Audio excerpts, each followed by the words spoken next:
जी कतुनको د عوامي نېشنل پارټۍ د ضلع سوات صدر ایوب خان راسره ناست دی په پوره ضلع کې چې دی دا وخت د عوامي نېشنل پارټۍ سرګرمۍ روانې دي او په مختلف خلک چې دی په عوامي نېشنل پارټۍ کې شاملېږي. په دې حواله باندې د عوامي نېشنل پارټۍ صوبایي او مرکزي مشران چې دي هغه د دورې او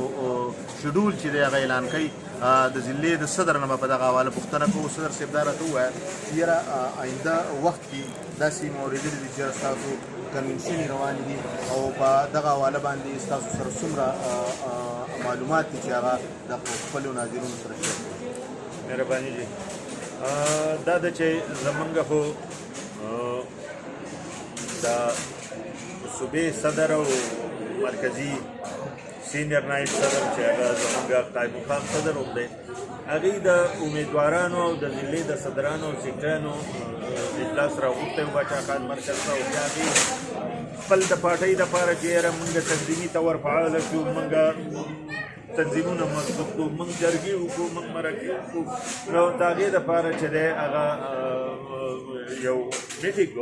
په هغې کې مونږ ته بیا د صوبې صدر صاحب چې دی هغوی د ټوله صوبه کې د صوبې د حلقې په بنیاد باندې ورکر کنونشن چې دی د هغې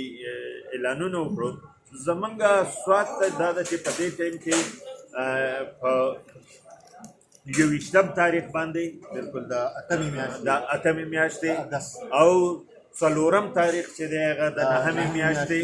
او بیا 18 تاریخ چې دی هغه د 9مې میاشتې چې په هغې کې په ودودیه حال کې د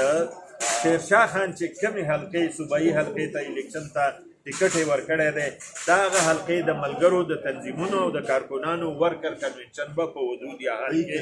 په 21 تاریخ.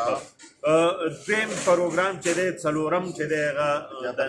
جعفرشاه صاحب په مدین هوټل کې هغه د صوبې د حلقې په بنیاد باندې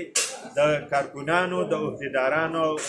دغه چې دی هغه به راځي او ورکر کنونشن. او دریم پروګرام چې دی د افتخار خان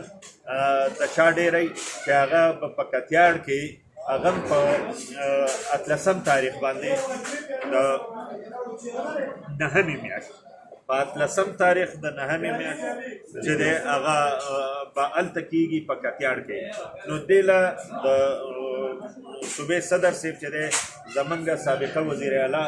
او زمونږ قایب مقام صدر صاحب چې دی امیر حیدر خان وصي به راځي او هغه به دې ورکر کنونشن ته خطاب کوي. نو د هغې دپاره نننۍ ورځ ډېره بختوره ده چې موږ په پنجګرام کې ناست یو او موږ یو جرګه وکړه او هغه جرګه چې دی د جلسې شکل یې اختیار کړو او دونه غټه او دونه لوی مشران سپیندروبي دا موجود وو چې هغې به حیدر خان چې راځي نو د خیره سره دلته به